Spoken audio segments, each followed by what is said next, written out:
So in the afternoons, so I'd probably not really be giving shiurim in the afternoons unless there's actually a need. I'd have to first see the neighborhood and see if there's people that are looking for shiurim in the afternoons. But between Mincha Mariv, there would also be a short shir, a 5-minute little class, maybe in halacha as well. And then in the evenings, I would like to give shiurim at least twice a week. One shir would be more in Pnimi Satorah, Das Tvunos of the Ramchal or the Tanya of the Baal Tanya, Sfarim that I don't think many people here have learned, and that some of them are very difficult and they need someone to guide them through. So these are Sfarim that I've learned many, many times. So I'd like to give shiurim in that. I'd like to give shiurim as well in halacha, preparing people for the Yom Tov is more in depth. I feel that when people approach a Yom Tov, you're supposed to start learning 30 days before. So I'd like to have a slot for preparing the Kehillah within halacha as well. So those are the shiurim that I'd like to give on a weekly basis. Now, something that I'd like to implement in the shul is every month to bring in a halachic specialist in a very specific area. For a sofer 1 month, or someone that's doing shatnez another month, and maybe a shir on tchelis, something very interesting and fascinating on the lost 10 tribes, to bring in a interesting speaker once a month that's a specialist in a specific area, and to have those shiurim as well being given in the shul. On Shabbos, so we know that there's obviously all the drushes that are being given, but I'd like to implement a rotating halacha chabura. It's been implemented in other shuls. I know the rabbi that created the program. There's these amazing sheets that the rabbi prepares with one of the balabatim during the week for these shiurim. He prepares it with them Thursday night, and a different balabas gives this shir every week. And it's about a 10-minute halacha shir. And first of all, it's great to have people in the shul getting involved and giving shiurim and learning how to say over Torah. It's very empowering. It also gives them a lot of geshmak. It's very exciting to give a shir. And to get them involved in all of these Shabbos programming. That's in terms of the shiurim. Is it just shiurim or also? I think we were talking schedule in general, but I think that suffices in terms of shiurim. So we're good. All right, I will possibly segue here, but shift to somebody else's question. With the community moving more to the right, how do you plan on enticing those people to start coming to our shul?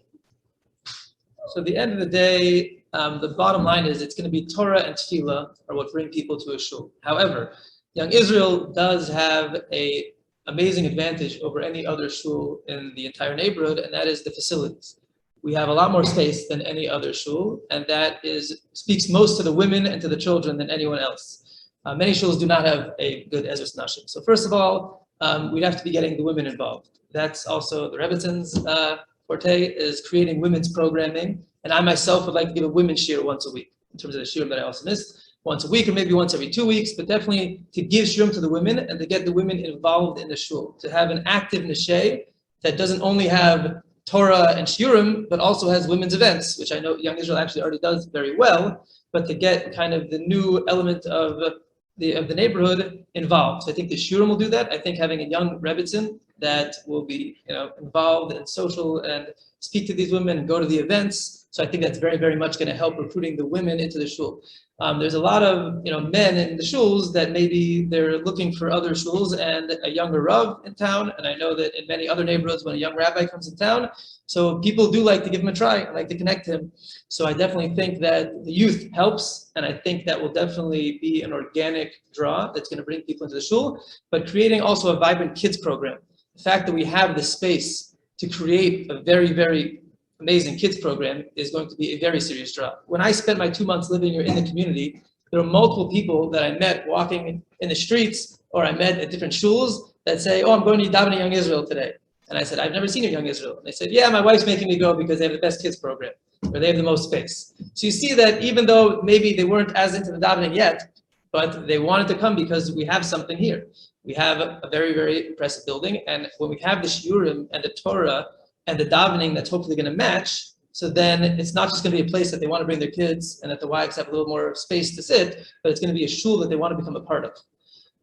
I think the overall goal, and this I think is just broad and it might answer a lot of questions, of being a successful rav in a shul, and I think what hasn't happened yet in many shuls, and here I haven't seen it either, is changing the culture from the kehillah being customers into becoming shareholders. There's a lot of shuls where people come in and they just feel like the shul is there to service them, and they don't feel any responsibility towards the shul. So the only way that happens, and I've seen it done in other shuls, is a rav that's involved from A to Z. that he's involved in the programming, he's involved in the shiurim, he's involved in the davening. He sits in on the different committees to make sure that the people that are actually getting involved and taking this responsibility are having guidance, and they have a Rav that follows up and that makes sure that when ideas are put on the table, that they actually get followed through with. Now, obviously, there's many ideas and many programs, so the Rav's not going to necessarily implement everything and do the hiring and deal with the salaries, but there is a lot to be done. And when a shul knows that there's a Rav that cares, and that he's trying to build something, trying to create something, so people want to jump on board. People get inspired by a shul that's trying to build. Just the fact, even if it wasn't me, but any shul that hires a new rabbi, and there's this fresh excitement of this person coming in and he's trying to build something new, that inspires other people. And if other people are coming to the shul and they see something new is being created and they can be a part of it and they can give to that new cause and they can help build, that's exciting for a lot of people in this neighborhood. And there's no other shul in this neighborhood that really has that happening and definitely doesn't have the established facilities to implement all these ideas and all these programs. And Young Israel is really an unbelievable canvas that can have an amazing painting be painted on it over the next few years, I think. Okay, I'll segue off of one of your points and add to it, and I'll pose this question to the representative. So he mentioned, women's programming having an active niche. So, can you speak to any plans you might have, and what your view is on entertaining and having company? In terms of entertaining and having company, we've always had a very open home in Israel, here in Florida. So we are very much open to having many guests. My kids love it, we love it. So thank God, we hope to continue that. And in terms of women and kids programming, back where we live in Hollywood, there's a program once a week for boys and for girls. Separate programs. And the kids love it so much, they wait all week for it. It gets the parents involved. Everyone wants to be a part of that organization. And in terms of women's classes, it's hard for women to get out at night. So I wouldn't say something weekly, but once a month to have a fun activity for women, bring in a popular speaker that always draws a big crowd. And I know that they did a women's open mic night recently, those kind of fun activities that get people excited and, want to be a part of the community. So those kinds of things I think would really help draw more people. And I'd like to add to one thing that I forgot to mention before. In terms of the shiurim, those shiurim were the shiurim that were more in Gemara, Halacha, and the Torah aspect. But there's a whole other world of Torah that I also have spent a lot of time learning in my program, the CKD, under Rav Kellerman, and that's shiurim in Shalom Bayis and in Chinuch, which I think also speaks to the young families. That I don't think there's any shiur in the neighborhood that's being given right now in Chinuch, but for the past 5 years, I've been learning the Sefer Zriyo Binyan, written by Rav Wolbe, who is the Rebbe of Rav Kellerman, who is a master of Chinuch, the master of Chinuch. And I've been taking these courses for 5 years, and I'm very excited to teach them. I have notes and full shiurim prepared, and I think that when there's young families in the neighborhood, and there really is no other shiur being given on Chinuch, I think that automatically will create a draw. And also, you have to understand, when you're giving shiurim in Shalom Bayis and Chinuch, so that is an automatic relationship builder, because people obviously have many questions and many issues that they're going to go to a Rav for in these areas. So if you're giving a shiur in Chinuch and you have 10 people coming, and let's say 7 of them have never been to Young Israel, automatically you can almost guarantee that those people will become close to that Rav, which just naturally happens. The same exact thing happens with Shalom Bayis. You give a shiur on different inyanim in marriage, so automatically that is the address that the person's going to call when he has questions. So these are all a whole separate area of shiurim outside of the classic shiurim in Halacha and Gemara and Chassidus that are also going to open up the door to a lot of young people that are looking for a Rav that's giving over Torah in these areas. Okay, segueing back to some of these questions. Is it your intention to be a full-time Rav, or will you be teaching, doing hashkafas, etc.? The dream is a full-time Rav. Obviously, the constraint is the financial constraint. So assuming that the shul would grow into a much larger shul and would have many more members and a much better cash flow, so I would love to become a full-time Rav and have that be my 24/7 job and have Young Israel be the place that happens. Until the shul grows, obviously there are constraints, and therefore in the meantime, I would have to have some sort of job on the side, either teaching or something else. It's one of the classic side jobs of a Rav. And that's what I'll be doing with the long-term goal of shifting to becoming a full-time Rav whenever that is possible. Okay. Let me clarify that this question is from someone and is not necessarily the position of the search committee or the board.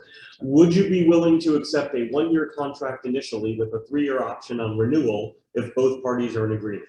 Again, that's not the board's position. This is someone's question. So a one-year contract is just a little dangerous. Considering I moved here from Israel, I already bought a house in Hollywood, so I'm already having one complete, 180 from what I thought I was going to be doing. To have another one of those in a year is just too much of a risk to have on the table for my family. So I'd have at least a minimum of 2 years. I think that would be a minimum, and that's what I would like to work with. Okay. Being that you grew up here in NMB and have watched Young Israel decline by attrition to where we are today, what is your plan for its revival? I think we spoke about a lot of those things already, but really, again, speaking to the families, creating programming that speaks to the families. Another idea of a program that wasn't really in the shiurim question, but it is also shiurim, but there's a Sunday morning kids program that we run in Hollywood that's actually very, very successful.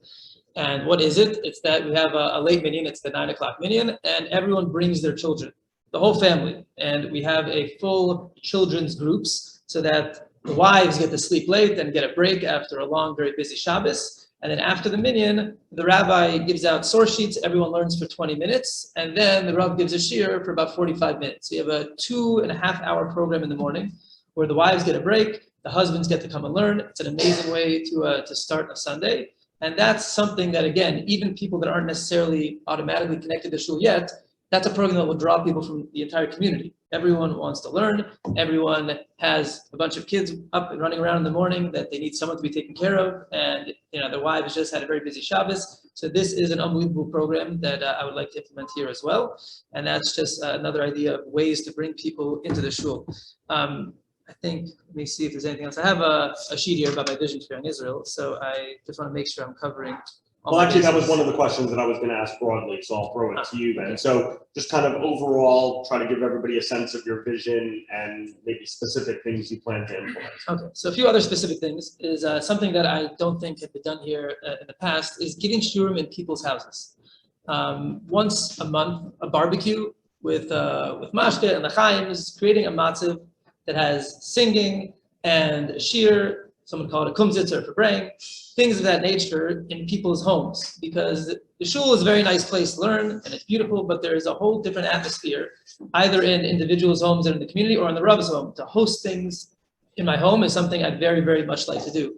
You could, first of all, everybody lets down their guard. It's much more relaxed. It's much more informal. And it's a much more enjoyable experience for people that are looking for something outside of just a standard structured shiur. So that's another thing that I would like to implement, that I think to do once a month on a Rosh Chodesh perhaps. That's one idea.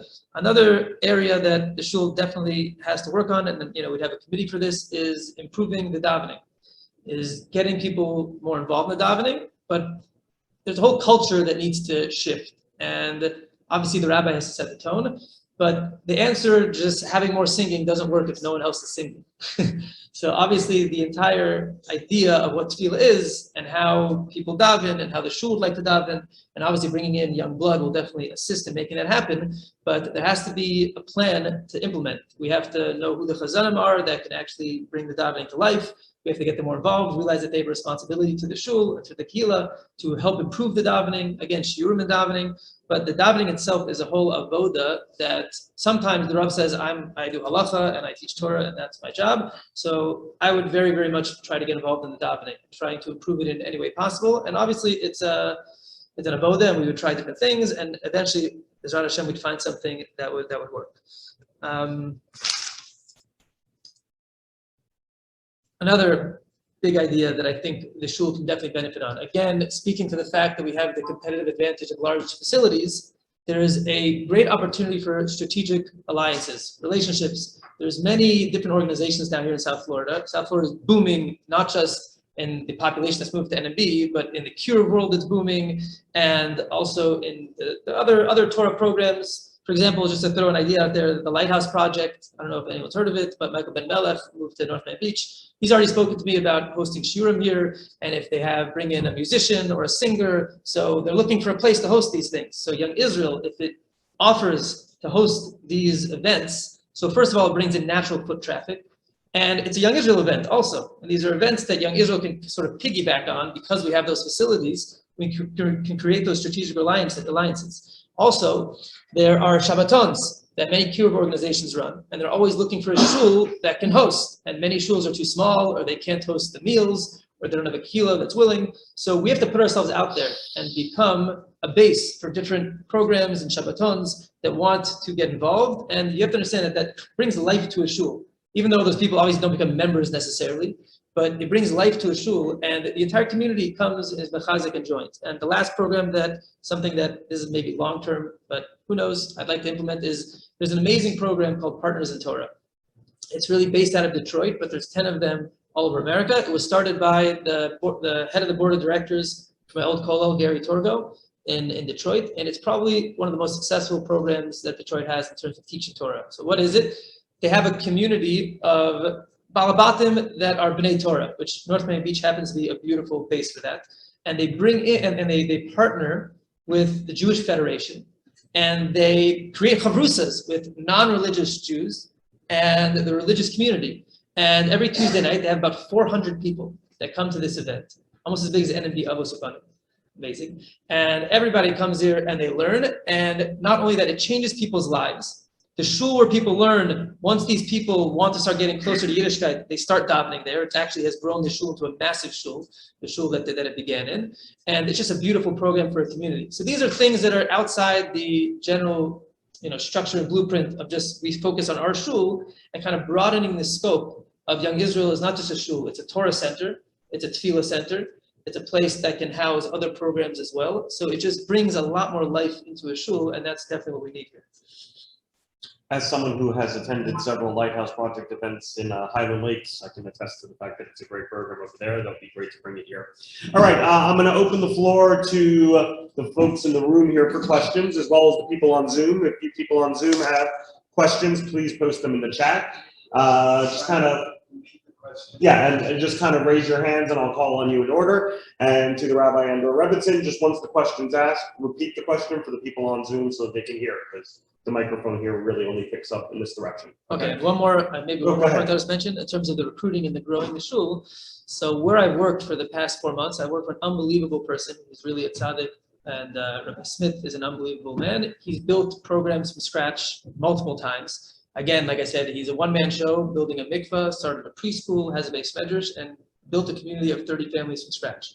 So I've learned a whole lot over the past 4 months being by his side almost 24 hours a day. I mean, we're communicating all the time.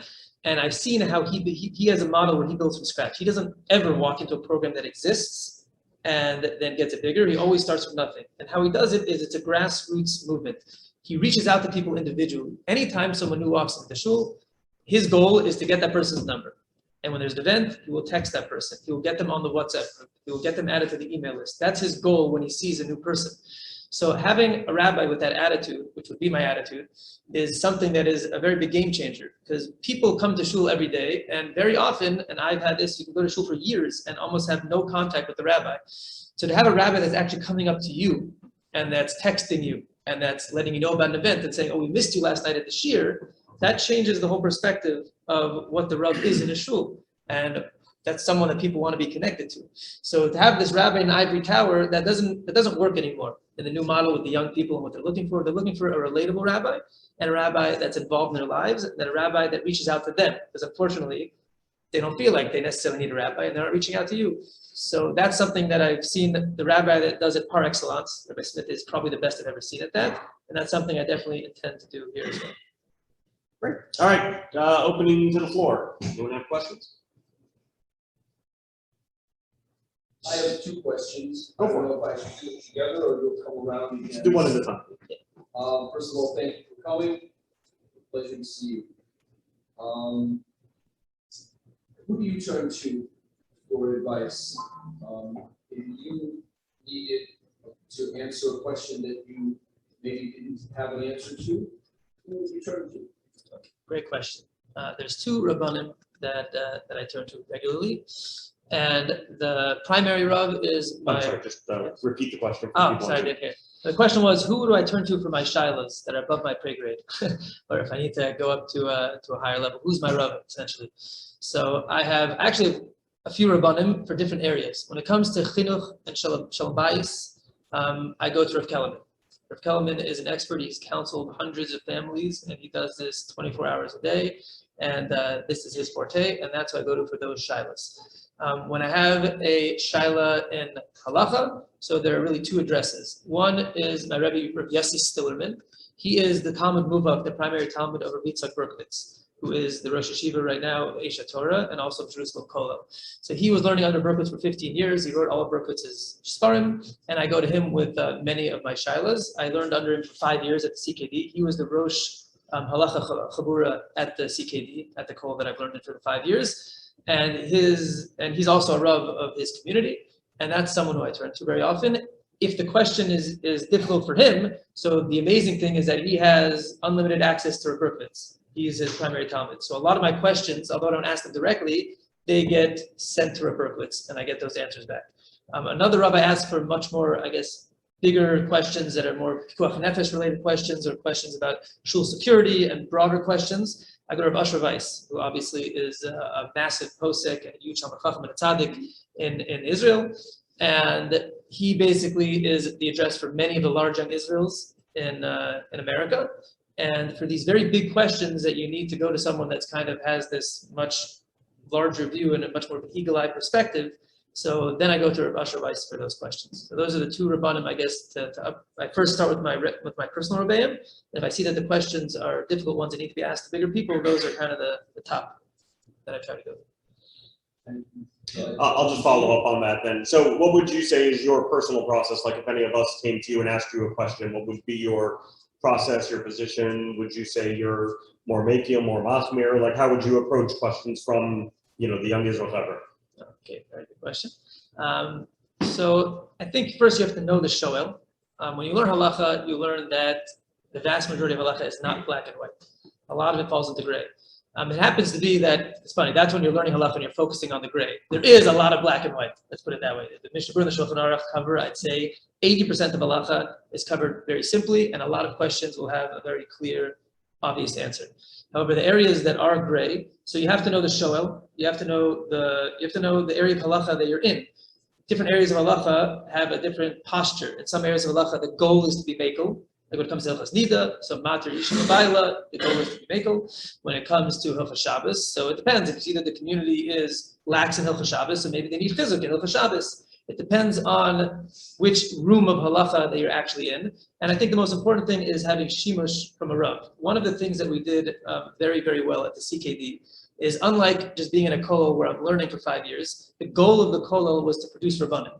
So one thing that they did was we had a Rav there literally 2 times a week, Rabbi Ephraim Kirschenbaum, who is the Rosh Kollel of Esha Torah, and he's also a Rav in Ramat Beit Shemesh. He was there twice a week, and he would literally go through all of the shilas he got throughout the week and tell us how he paskined, the backstory of the individuals that were asking the questions, why the same question was asked by 2 different people, and he paskined one way for one shoel and another way for a different one. That experience was unbelievable and invaluable. Rav Asher Weiss was also in our kollel once a week, and every other week it was a Q&A. So we got a chance to ask him unlimited questions. So the experience of hearing these Rabbanim speak about how to approach a question just gave experience that there's no answer of I'm mekel or I'm machmir. If anyone said that, that's a very bad answer. The answer is it depends. It depends on the situation, and how do you know how to pass in each situation? So you need what's called shimush tamid chachamim.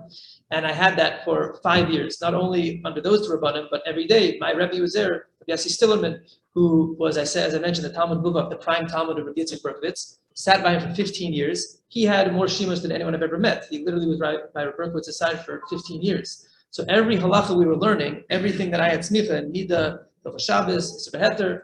So he brought all of the practical shilas that had been asked to Rabbi Berkowitz, and we went through them in the sugya that we were learning, where the halacha was coming from, and why you'd paskin like this way in this situation and another way in a different situation.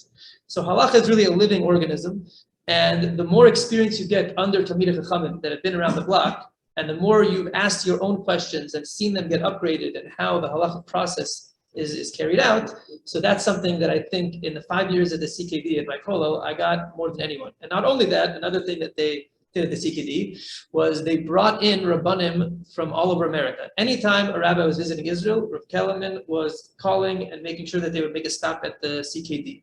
And these Rabbanim, and I'm talking about Eitan Feiner, I don't know if you know these big Rabbanim from all of America. Who else was there? Rabbi Willig was there. They brought in really everyone that was making their way through, Rabbi Howard from the OU. And they would come in and they would give us kind of a behind the bima talk of what it's like to be a Rav, situations they were dealing with, the good, the bad, and the ugly, sometimes the good things, the bad things, things to worry about when you become a Rav. And that's something that we had at this kollel that I appreciate, and I realize that you couldn't get really anywhere else. All right, second question. I'm going to leave the standard Jason question to you for you to ask. Okay.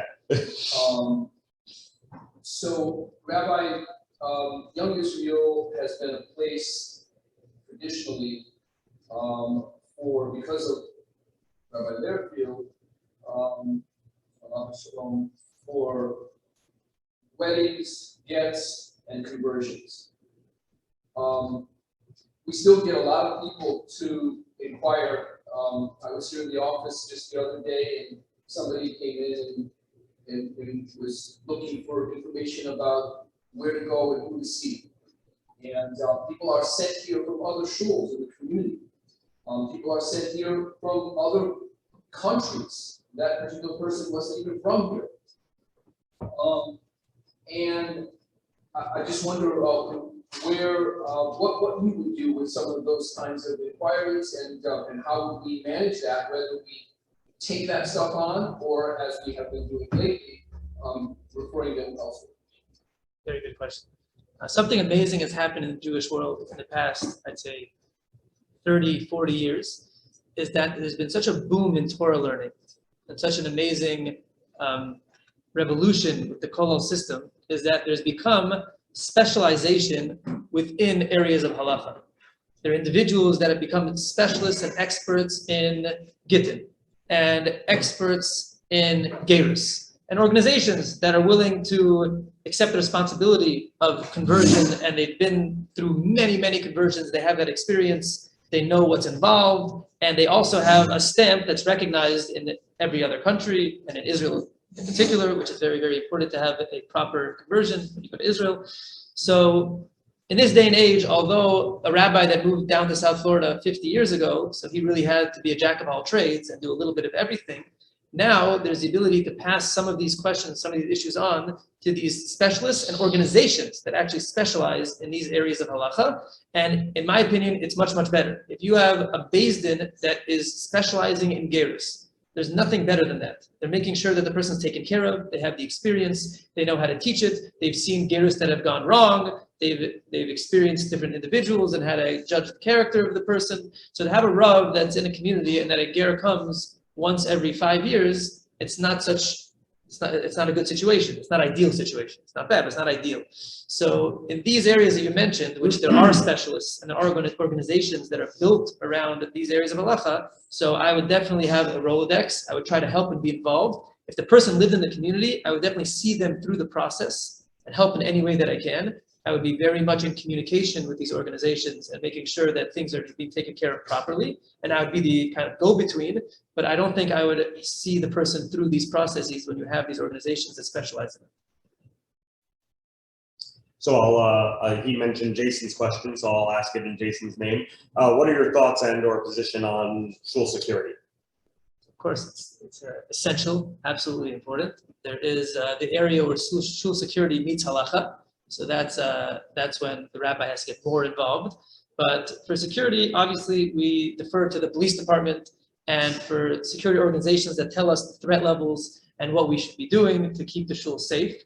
And we try to comply with that to the best of our ability. When it comes to walkie-talkies on Shabbos and carrying guns on Shabbos and all these different areas, so that actually does eventually get to the Rav. And for those questions, again, these are very big, serious questions that are being asked by every shul across the United States. I go to Rav Asher Weiss, I go to a much bigger posek that is kind of going to be the guide. Now, when it comes to any shaila, there's two areas of the shaila. There's the halacha and there's the metzias. There's the halacha and there's the facts on the ground. Now, the rabbi has to know the facts on the ground. Obviously, I'm not a policeman and I don't know about security, so I would defer to the experts. But the rabbi has to be informed. And once he's informed and he has all of the facts collected, so then he plugs them into the halachic process and he determines how we manage those two worlds. But obviously security is essential, and we would do whatever is necessary to keep the shul safe, of course. Yeah.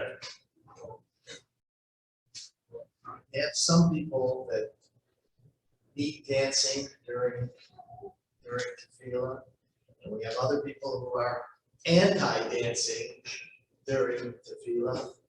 We have a crowd here that in the past has celebrated Yom HaTzmaut. I don't think the people that are moving to this neighborhood are those types of people that want to observe that. But how do you deal with the different factions, and how do you keep like everybody happy? Great question. The question is, we have so many different factions that are involved in the community. Some want Yom HaTzmaut, some want more dancing, some want less dancing. So how do you kind of have all the factions work together and come together? So it really depends on the Rav. It really sets the tone. It happens to be that my background is, I come from a modern Orthodox background and a Zionistic background, and then I went to YU, and then I happen to have lived in the Haredi world for the past 8 years. So I've been exposed to a lot of it. And what I've learned is that there's no one faction that is right and no one faction that is wrong. What a person has to do is try to take the ochel from the psolis, as Rabbi Meir put it, that you have to take the good from the mixture. So I've been all over, and I've tried to create a mosaic of a beautiful Yiddishkeit that really takes the best of every world. And at the same time, I've really strived to understand the other side of the aisle whenever there's an issue that maybe I didn't grow up and think that there's, agree with Satmar, but I've tried to understand Satmar. Why are they anti-Zionist? And I've read books on the topic. And again, they're not crazy and they're not 100% wrong, but they're not right either. So you have to find this balance. So if you have someone that whenever I've faced these issues, I've tried to really, really approach it with an objective eye. Because I know that I was brought up a certain way and someone else is brought up a different way, and that doesn't make me right, just because I always thought in this line of reasoning. So I've tried to explore the world of Yiddishkeit. And I believe that makes me someone that can relate to many different people, and also try to balance the scale when someone does like dancing and someone doesn't. So you have to find somewhere in the middle. You can't have a tircha de tzibura of a Karlbach minyan every week when half the kehillah can't handle that. But to have one once a month, so the non-Karlbach people have to recognize that other people need this as well, and they have to be reasonable. And to make that once a month Karlbach minyan not a schleppy one, and a nice, not, I wouldn't say short, but a middle range one, that's something that everybody can agree and can live with. So you also need a rabbi that's going to communicate that to the shul. And if you're giving shiurim and trying to explain that the goal of Judaism is to take the best from every world and to put it together and create a beautiful picture where you have different areas of Torah that can complement one another, because that's what Torah is. It has shivin panim, it has 70 different facets. So it's all designed to complement one another. So you can create a very vibrant and beautiful Yiddishkeit. I feel so bad for people that are boxed in, because God gave us a very colorful Torah, because for different areas of life, there's different Torah that speaks to that area. So when you have someone that can draw from all the different areas, so you really can create something that has a little bit for everyone and doesn't overwhelm anyone in an area that they're not comfortable with. So that would be the goal. Obviously, this is much easier said than done, and it's also, try and fail and we try to find that balance where try to make as many people happy as possible. I want to thank you for adding a new adverb to my lexicon there, schleppy. Schleppy. All right, Jack. You have parents who come to you and their child is either Nazi Shabbos or on drugs, or they're LGBTQ. What do you do? So first you have to, You have children that come to you that either have issues with perhaps drugs or LGBTQ. What was the other one? Chatzi Shabbos. Not as religious. So what do you do? So first you have to advise the parents. First, it's a chinuch issue. And when it comes to chinuch, obviously every situation is different, but the one key ingredient for all those situations is giving the kid a lot of love and not shutting them out, even if they're doing things that the parent would disagree with at the moment. Because the child will perhaps come around, but you always have to keep giving them love and keep connecting to that child. But when you have those issues, so again, if it's a psychological issue or if it's an issue that's related to drugs, so it's this they told us in the CKD 100 times. One of the most important things for Rav to have is a Rolodex, and he needs to have an address for many different issues that are not necessarily the arena of a rabbi. So a rabbi might know a little bit about mental disorders, but that's only so that he can pass the people on to the right psychologists or psychiatrists. A rabbi might know about drug issues, but it's only so he can pass the child person on to the right rehabilitation center. So you have to be aware of all these issues, and you should know there are actually amazing resources from the OU and from different organizations that have these seminars, and now with Zoom it makes it much, much easier. Seminars about these issues that are facing the Jewish community, facing the Jewish youth, and there's specialists that come and they speak and they guide rabbis about how to deal with these issues. So I've taken many seminars on these topics. It's constant continuing professional education in the rabbinic world, and things are always changing. So the rabbi needs to stay on top of these issues as they're coming up, but many of them he has to pass on. When it comes to a religious issue, like you're saying the child isn't keeping Shabbos, so then I think the rabbi should be getting involved. I would definitely like to meet with that child, see what his issues are, where he's coming from. Every single person is their own world and their own parsha, and the rabbi has to learn it up, and he has to understand the individual. And I think it's definitely the rabbi's responsibility to care for the children in the community, the children of the members of the shul or the children anywhere. Anytime someone's brought to a rabbi and there's a kiruv opportunity, so it's an unbelievable opportunity to bring someone closer to Hashem. So I definitely think that I would be getting involved in those areas in those people's personal lives and doing the best I can to try to guide them on the right path. Back to the side of the room. No? Right? A little bit of a question that continues on from your question before. The changing demographics of the neighborhood. A lot of the Jewish institutions, from the yeshivas to shuls, are shifting, kind of the way a business would shift as their clientele kind of changes. Right? Some of the yeshivas here maybe were more community schools 10, 15 years ago, and now are maybe zoning in a certain segments of the population. So where do you view the responsibility of this shul?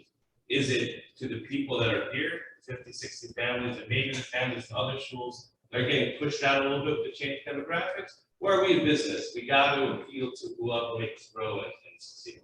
Like, where's the obligation of the shul? Very, very good question. So Summarize and repeat.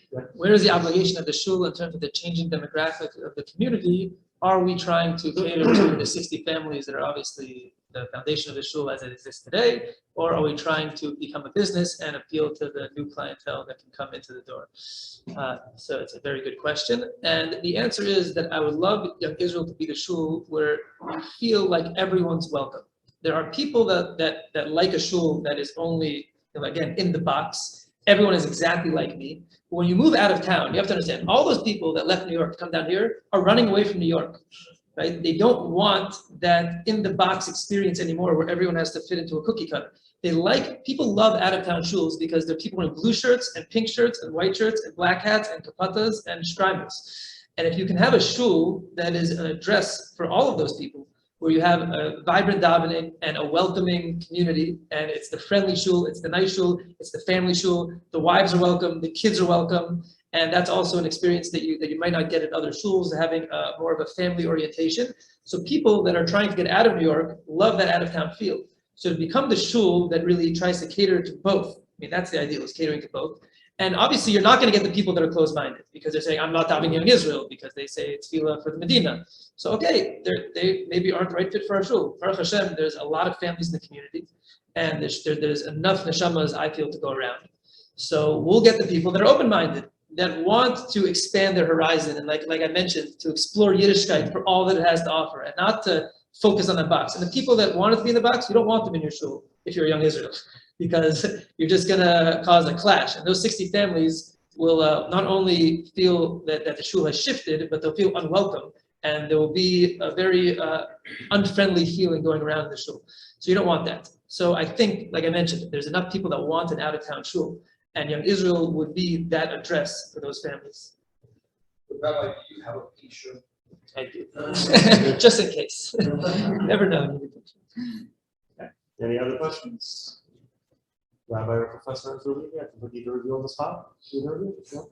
Aaron, go ahead. Yesterday, in conversation, somebody I was talking to referred to as a kid. You were the kid. How do you go past I grew up here and everybody knows me as Yaakov, to become Rabbi Marmor? So thank God, I grew up here. Some people refer to me as the kid because I grew up here. They knew me as a kid. So how do I grow out of that persona and kind of move into the rabbinic persona that I like to have?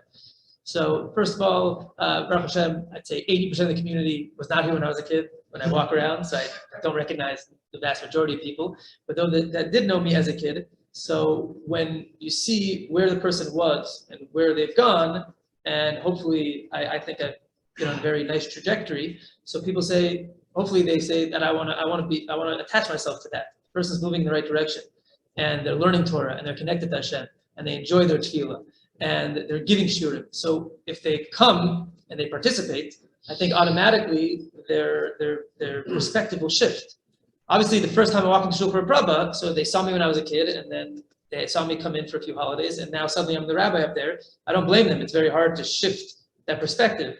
But over time, if they enjoy the shiurim, if they come ask me a shaila and they get a good answer, or they see that I take it seriously and that I discuss with my Rav and I get back to them, so obviously people will shift their perspective. That's a very easy thing to do, and everybody starts as a baby, it gets older, and someone who's a doctor and they grew up when they were a kid and now they're a doctor, people won't feel uncomfortable. Oh, you were a kid, so you can't be my doctor because I don't trust you now because I knew you when you were in diapers. So, right. So the same thing with a rabbi. If he's a rabbi now, if he knows what he's talking about, if he can give shiurim that are meaningful, if he can inspire people, so then okay, they'll get over the fact that they knew me when I was a kid, and they'll be able to shift into a new perspective.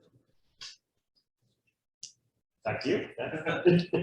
Quick question on kashrus in the community.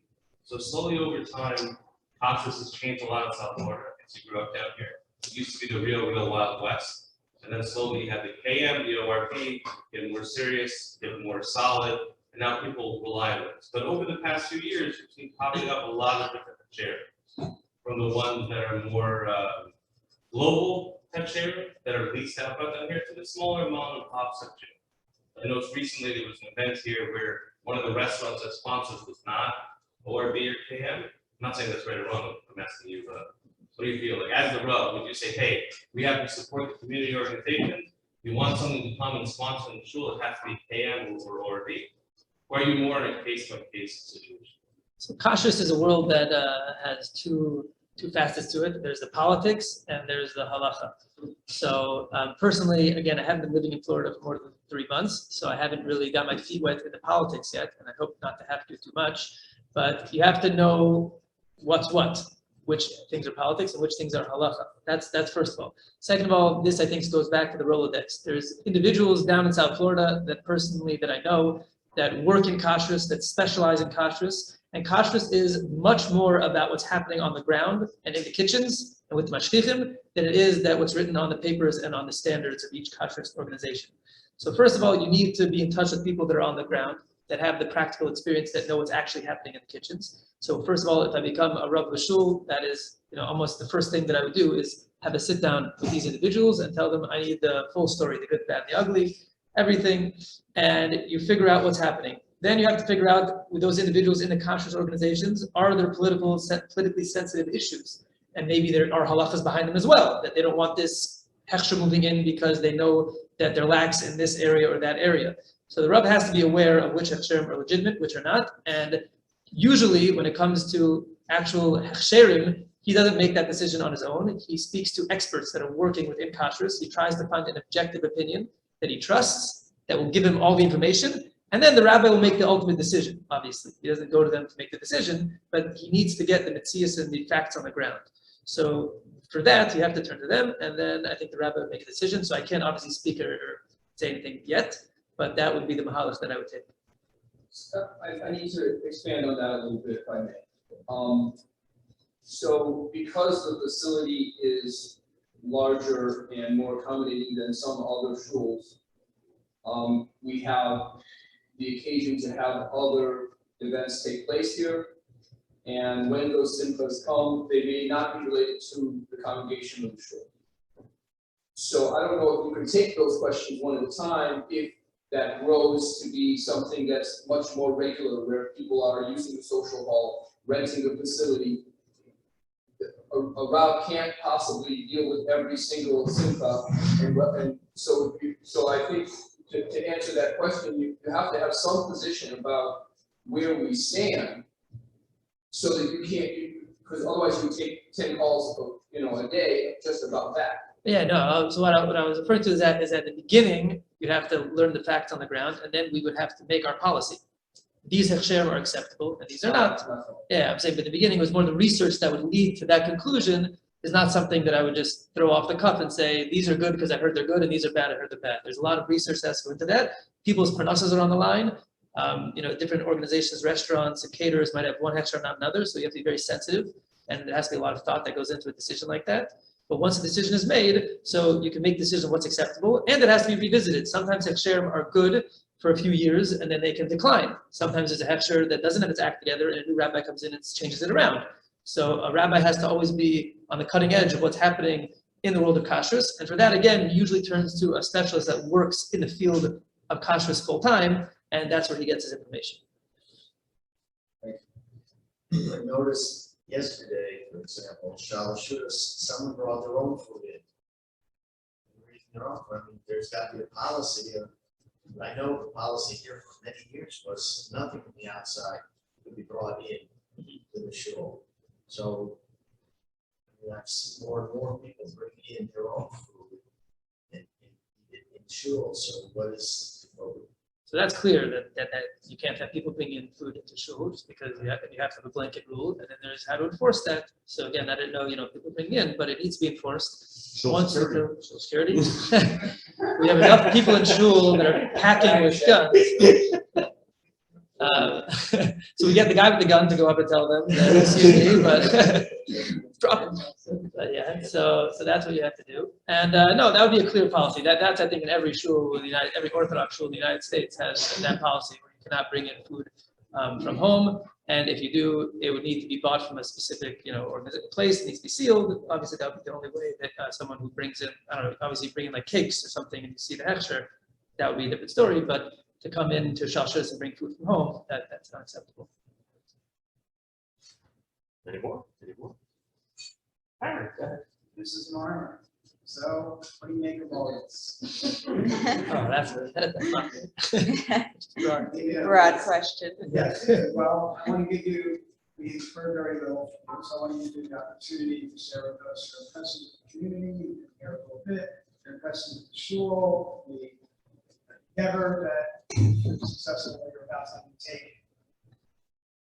Well, from what I've seen in the community, not even just in the shul, just the whole North Miami Beach, I see that it's a very warm community. I mean, we're coming from Hollywood, so I can compare the two, and I see that it's much more home here. People are a lot more open-minded. I see that all different kinds of people are friendly with each other. Everyone just, there's a lot more togetherness that I see, a big difference here versus other places that we've lived. And I see that the shul has a lot of potential. I definitely see that it's going to be a hard job. It's not something that's going to happen overnight. But I see that there's definitely what to be worked with, and I'm totally on board to help in whatever way I can. Open home, be involved with women's programs as much as I can be. So I think I have a good feeling about it. Brian. So how would this exactly work? You live in Hollywood. You have your parents' home here. Would we just take over your parents' home? If you can convince them. A little land swap. Talk about the transition. How would that? How do you see that work? Yeah, so in the beginning, it would be difficult. Obviously, the goal is to find a home as soon as possible. And the good thing is, who provides you with your home? Hashem. God wants me to find a home, so you find a home. In Hollywood, I found a home. It was a miracle. Like, there was literally no home on the market. And one day, Rabbi Smith runs into the office and said, someone just posted a house, call them. I called them 1 minute after they posted the ad, and I said, I'm going to buy it. They said, you haven't even seen us, I'll take it. Because I know that my purpose at that time was to live in Hollywood and to try to become a rabbi there. And that's what Hashem wanted. And he sent me a house, and I found a house. So I know it's hard to find houses here. There's no doubt it's going to be challenging. And when the time is right, I will move, but I will do all the hishtadlus I can to be here as soon as possible, because obviously the Rav needs to live in the community. That's that's obvious, and it's just a benefit that in the meantime, unlike another candidate that would really have no idea what he would do until he finds that house, I have a very good option of my parents' house being right there, where I could be here for Shabbosim. And during the week, obviously, there's no problem. Hollywood's, if you're not going in rush hour traffic, you're talking about a 15, 20-minute drive. So that's pretty simple, pretty easy, and it's in the morning and it's in the evening. So I don't see any problem with how it would work until then. And it's more, my personal life would be much more simplified if I could be living in North Miami Beach. My children go to school in North Miami Beach. That would be, my primary location. That's my ideal location. And when Hashem sends the house, so hopefully it'll be as soon as possible. Things work out. No one else? There was a question that was asked to a lot of the other Rabbanim when they came into the Rabbanim. And the question, you might have answered before, but I missed it. But the question was, where do you go for your shilas? And I don't want to answer that correctly. I figured you probably right. But one of the Rabbanim, I don't remember which one, said, for my personal shilas, I go here, and they named it Rosh Hashiva, and then they said, hey, this is the young Israel, so for questions here, I would go to like Rabbi Will. So how do you see that in this space where there is what you view as what's right for yourself and potentially a shul that you'd be starting fresh versus, for better or worse, a freestanding shul that already has is young Israel? I mean, I guess eventually probably the name will come off. But I'm saying for now that it's young Israel. So the question is, what if your personal Rav that you'd ask shilas to does not align necessarily with what a young Israel generally follows in terms of halacha? So who would you ask in those situations? So Baruch Hashem, the two Rabbanim that I don't know if you were here for, but that I mentioned were Rabbi Yitzchak Berkovitz, who is the Rosh Hashiva of Esha Torah. So clearly he has a very, very broad perspective, a broad reach. He's also the Rosh Kol of the Jerusalem Kollel, which has over 2,000 rabbis or kiruv specialists employed all over the United States of America. You should know all of those questions from all of the Esha Torahs and from all of the Jerusalem Kollels around America. All of them go up to Rabbi Berkovitz. So he is a posek that can paskin for everybody. So when you have a posek like that, he knows that if it's young Israel asking a shaila, maybe that's, I mentioned earlier that in the area of halacha, there's the shaila and there's the shoel. The person asking it and the question that's being asked. So you obviously have to address both of those if you're going to answer a halachic question.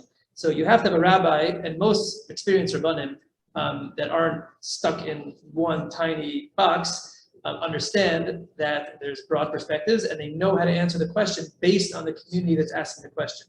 So my rabbanim happen to be Rav Weiss as well, answers questions from all over the world. So they're big enough to know how to answer a shaila. So I think Baruch Hashem, those are the rabbanim obviously that I was drawn to because that's my perspective. Is a broad perspective and trying to take a little bit from everywhere, and nobody's right, nobody's wrong, everybody's a little right, a little wrong. But when you have that attitude and you have those as your rabbanim, so this question doesn't really start. It's not really, it wouldn't be a problem. I don't know if this is so much directed to you, but who determines the length of the initial contract? I believe that it's got to be a minimum of 3 years. 2 years, you give the person no breathing space. I think it. I'll defer to Aaron. Okay, so it's not the general membership that determine that. General membership is not a vote, yes or no. We propose we're not really sure if the general membership approves the actual contract. We proposed created. Brian's a bylaws expert. Yeah, I don't think the general membership votes on the contract, but I'd have to go back. Yeah, but it's a financial issue. Yeah, there's a certain procedure that if it's over a certain amount of money, Yes. in anything, not just for rabbi salary, but any amount of money spent goes to the general membership. Mhm. One thing I'd like to address that you brought up in terms of the amount of time of a contract and expectations is when you come into a shul that the goal is, I wouldn't say a rebuild, because to be honest, I'm very optimistic with the core that exists here, and there's a beautiful foundation to work with. But a rabbi that comes into a shul, if his eyes are immediately looking outward and into bringing in new people and not focusing on the kehillah that exists, it's a huge mistake. I've been warned against this by many rabbanim that came through the CKD. And they've said that the first 6 months at least needs to be building relationships with the existing membership and getting them on board and to buy into the new program that's going to be implemented. So when you talk about a contract and expectations and a length of time, it can't be that the focus is on building from day one, on how many new people are bringing in from day one. Because if you do that, you're going to have a mix that doesn't necessarily work together. There's going to be no harmony in the shul. And even if you bring in more bodies, eventually there's going to be conflict and the whole thing's going to fall apart. So if someone wants to build properly, obviously they need to put strong foundations in place and then slowly build up in a very methodical, thought out way. So I do think that whoever would be the rabbi of this shul is obviously everyone from all the questions. It's not a simple job. There's many moving pieces. There's many different demographics. There's many different views. And this rabbi needs to put a lot of different colors together to make a nice picture.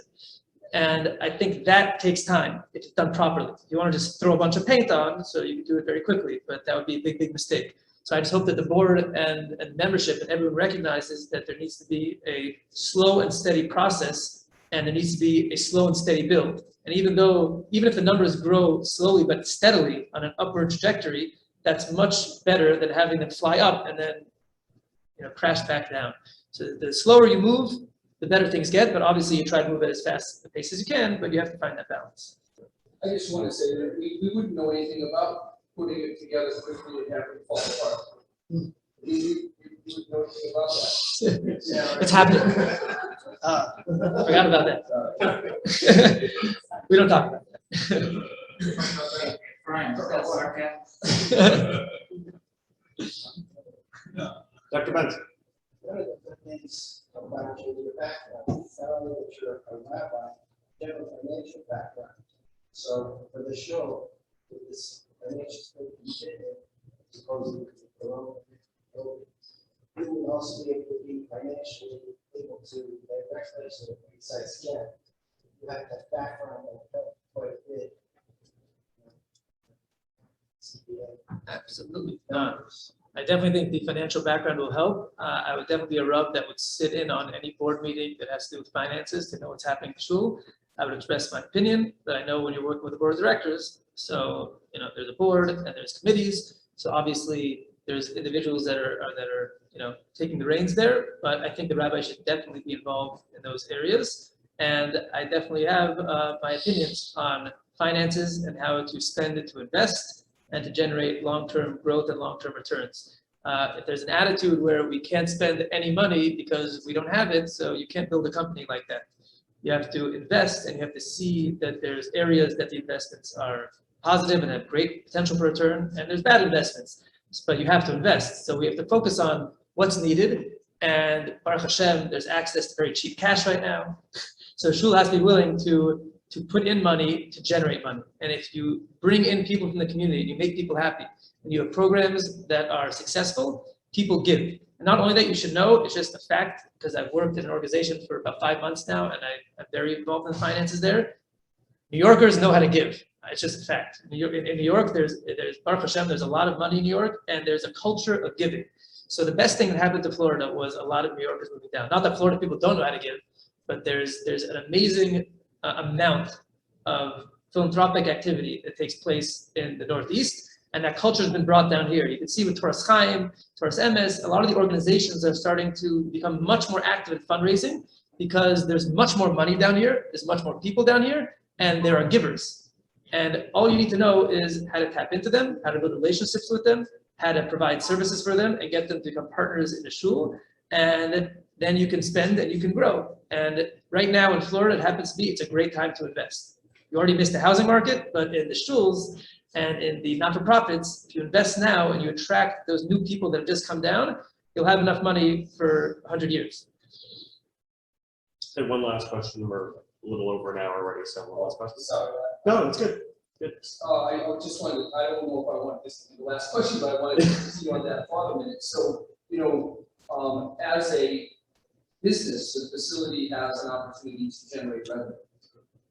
But as an outreach, as a community outreach organization, so to speak, when you want to bring in people to participate in activities and to attend activities in the shul, whether they're members or not, it's more often free than not.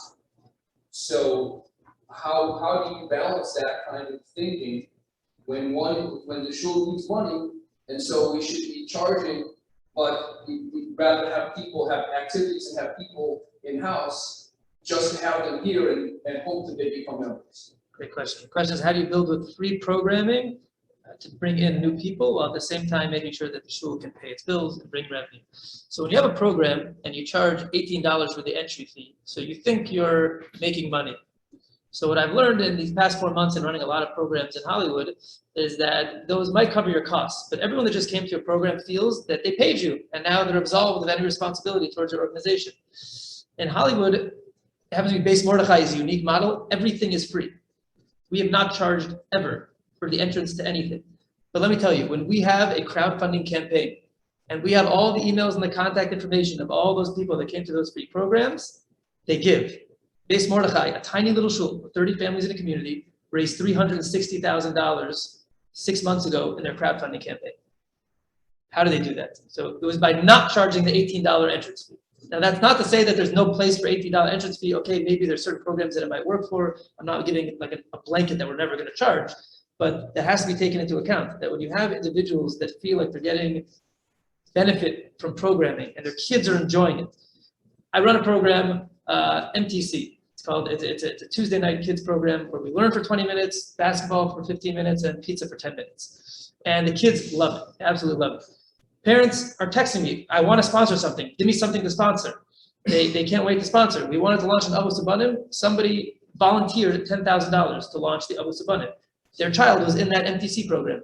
And now we have an unbelievable Abu Sabanim with about 40 kids that came from nowhere. What did it come from? The free kids program that ended up becoming this new program. We're going on a trip in a few weeks. It's going to cost a lot of money. I don't know where it's going to come from, but I guarantee you, if I post on that WhatsApp group, we need chaperones and sponsors for the upcoming trip, I will have more money than I need.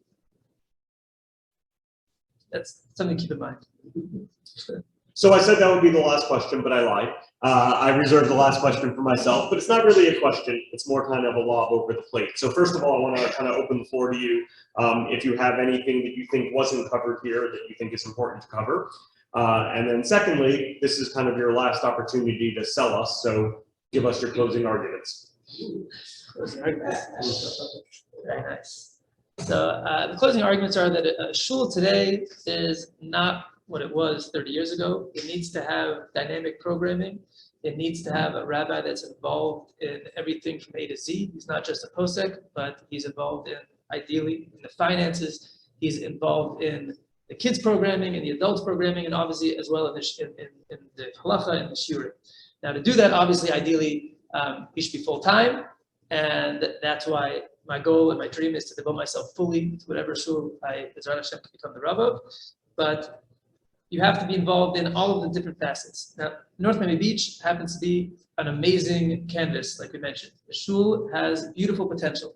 I was here living in North Miami Beach for 2 months. I was here for Simchas Torah, and I saw just wonderful people that I think if you bring in new individuals and they come into a warm and welcoming environment and they see that this is a place for a multidimensional Yiddishkeit, so that will be a draw to a lot of people. And I think that if the young Israel chooses a rabbi based on just fitting a certain mold, that would be a mistake, because this is a community of people that don't want molds. They want to have a place where everyone fits in. People that come to North Miami Beach are so impressed by the Achdus, that there's a Chabad across the street from Sharei, and then down the street you have Rabbi Benzinger, and you have a Kollel, and you have Torah Semes. So that is the charm of North Miami Beach.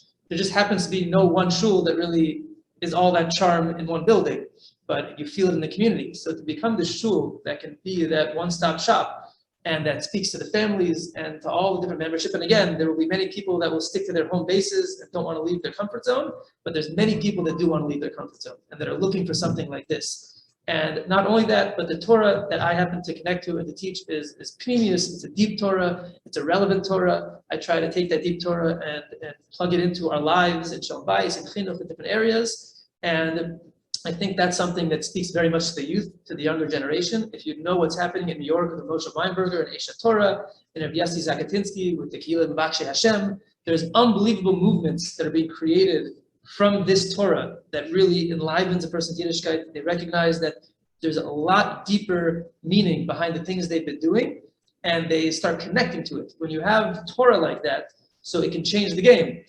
Not to say that you can't have just a shir where you just go through a Rashi, but to go through a Rashi and to connect it to a Ramchal and a Maharal and to go deeper, it wakes people up, and it's new and it's fresh. And if you have a community that is looking for something new and fresh, at least to get them in the door. So the Torah that I connect to and that I like to teach happens to be something that I really think can accomplish that goal.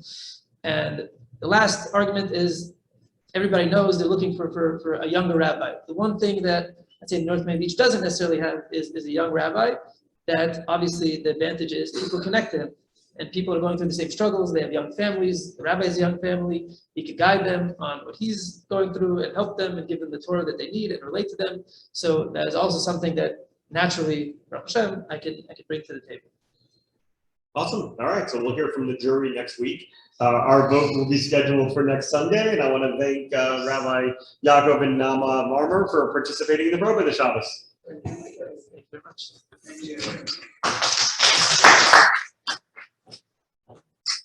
you.